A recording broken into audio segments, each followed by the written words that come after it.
நண்பர்களே, வாழ்க்கையில் சில நேரங்களில் எதிர்காலம் இருண்டு போவதுண்டு அல்லவா?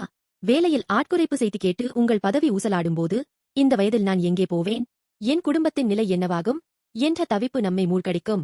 அல்லது மருத்துவ பரிசோதனையில் எதிர்பாராத முடிவை கேட்கும்போது, என் வாழ்க்கை இதோடு முடிந்துவிட்டதா என்ற விரக்தி உண்டாகலாம்.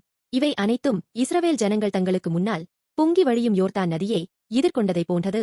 நம் சொந்த பலத்தால் ஒருபோதும் கடக்க முடியாத சாத்தியமற்ற ஒரு பெரிய சுவர் போன்றது அது.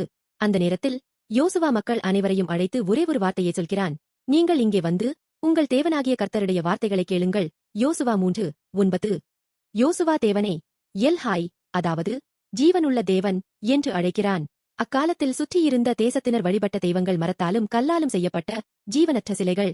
ஆனால் நாம் நம்புகிற தேவன் இப்போதும் நம் அருகில் சுவாசிக்கிறவர், நம் துயரத்தை பார்க்கிறவர் மற்றும் நமக்காகச் செயல்படுகிற இயக்கமுள்ள ஜீவன் ஆவார்.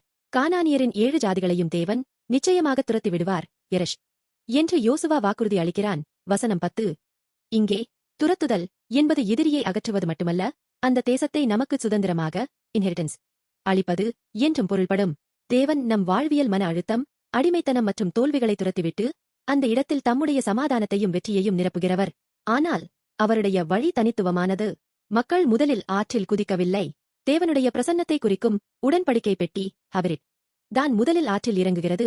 வசனம் 13. உடன்படிக்கை என்பது சுருக்கமாகச் சொன்னால் ஒரு வாக்குறுதி.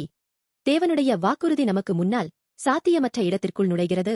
உடன்படிக்கை பெட்டி யோர்தானை பிளந்தது போல, புதிய ஏற்பாட்டில் இயேசு கிறிஸ்து நம்முடைய எல்லா சாபங்கள் மற்றும் மரணத்தின் நதியை முதலில் கடந்தார். நெருக்கடிகளின் முன்னால் நான் எப்படி இந்த நதியை கடப்பேன் என்று நாம் கலங்கும்போது, உண்மையில் இயேசு ஏற்கனவே அந்த தண்ணீரில் கால் வைத்துள்ளார். சிலுவையில் மரித்து உயிர்த்தெழுந்த இயேசு நம்முடைய புதிய உடன்படிக்கையாக மாறி நாம் கடக்க வேண்டிய விரக்தியின் ஓட்டத்தை தடுத்து நிறுத்துகிறார். ஆசாரியர்களின் உள்ளங்கால்கள் யோர்தான் தண்ணீரை தொடும்போது அந்த நதி அருந்து நிற்கும் என்று யோசுவா பிரகடனம் செய்தான். இப்போது உங்களை துன்புறுத்தும் அந்த சாத்தியமற்ற சுவருக்கு முன்னால் உங்கள் தலையை உயர்த்துங்கள். நாம் மரித்துப்போன தெய்வத்தை அல்ல, இயேசு கிறிஸ்துவில் ஜீவனுள்ள தேவனை நம்புகிறோம்.